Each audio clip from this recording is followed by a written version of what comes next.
শুভ জন্মাষ্টমী উপলক্ষে শুক্রবার হিন্দু সম্প্রদায়ের বিশিষ্টজনদের সাথে শুভেচ্ছা বিনিময় অনুষ্ঠানের আয়োজন করে বিএনপি।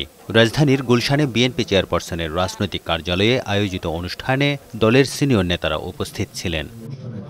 এতে বিএনপি নেতারা বলেন, দেশে সব মানুষের সমান অধিকার থাকবে, হিন্দুরা তাদের রাজনৈতিক অধিকার চর্চা করবে, সকলে মিলে দেশে শান্তি প্রতিষ্ঠা করার আহ্বান জানান তারা।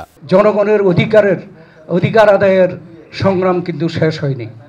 সেই সংগ্রাম শেষ করার জন্য আমাদের সাথে আপনারাও ঐক্যবদ্ধভাবে কাজ করবেন। পার্বত্য চট্টগ্রামে একইভাবে ষড়যন্ত্র শুরু হয়েছে, এটাকেও কিন্তু আমাদেরকে অবশ্যই রুখে দাঁড়াতে হবে।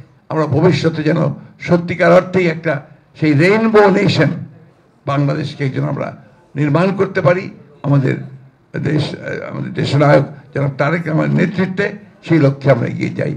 অনুষ্ঠানে লন্ডন থেকে ভার্চুয়ালি যুক্ত হয়ে বিএনপির ভারপ্রাপ্ত চেয়ারম্যান তারেক রহমান বলেন, সাম্প্রতিক সময়ে ধর্মীয় উপাসনালয়, বাড়িঘরে হামলার ঘটনা তদন্তে নাগরিক কমিটিকে কাজ করতে হবে।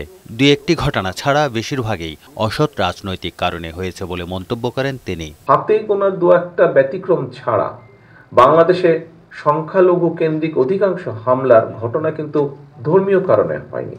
অধিকাংশ হামলার ঘটনাই অবৈধ লোভ লাভের জন্য, দুর্বলের উপরে সবলের হামলা, কিংবা এর নেপথ্যে রয়েছে অসৎ রাজনৈতিক উদ্দেশ্য চরিতার্থ করা।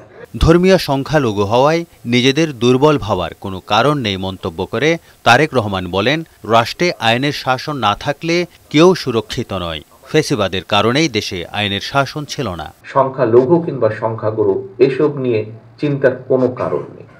ধর্ম বর্ণ নির্বিশেষে বাঙালি অবাঙালি, বিশ্বাসী অবিশ্বাসী কিংবা সংশয়বাদী, বাংলাদেশের প্রতিটি নাগরিকের একমাত্র গর্বিত পরিচয়, আমরা সকলে বাংলাদেশ।